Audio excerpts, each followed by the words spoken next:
Hello and welcome back. This is Mr. Harper Smith. Today we're going to be talking about finding a missing angle of a triangle. So up here we have three different triangles. We're going to go through and figure out what is the missing angle for each one. Okay. Alright, on this first one, I first need to determine, am I going to use a sine, cosine, or tangent function? In this case, I have the opposite and the hypotenuse. If I have opposite and a hypotenuse, sine is going to be my best bet. So sine of A equals my opposite over my hypotenuse. My opposite is 6 over my hypotenuse is 8.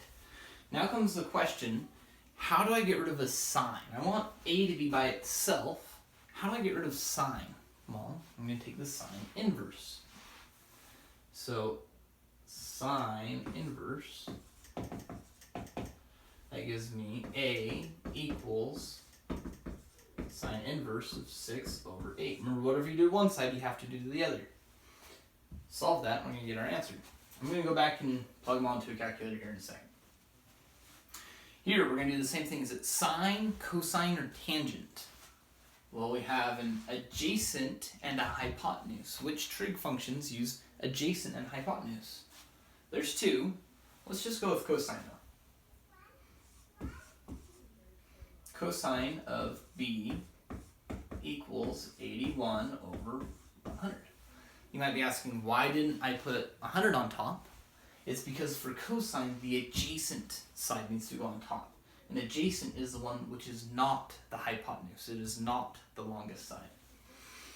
Alright, I go through. I take the inverse cosine of both sides. That leaves me with B equals cosine inverse of 81 over 100. Last one. I have an angle, I have an adjacent side, and I have an opposite side. Is this going to be a sine, cosine, or a tangent function if I have adjacent and opposite? You've probably been noticing I did a sine and a cosine, so the only one left is tangent. And if you think about it, adjacent and opposite, that is a tangent. So there we go. We have the tangent of C. That will equal my opposite over my adjacent. We go through and solve, take the tangent inverse of both sides. C will be tangent inverse of 8 over 32. Now let's go back and plug all these into a calculator.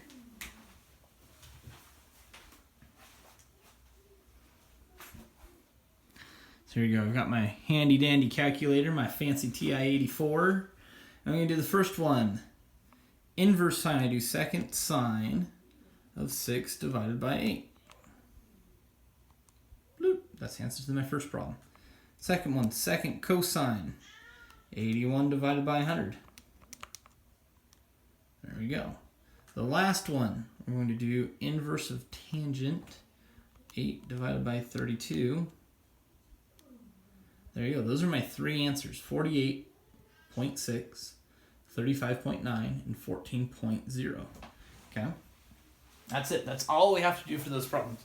Now, there are a couple problems down below that you need to try.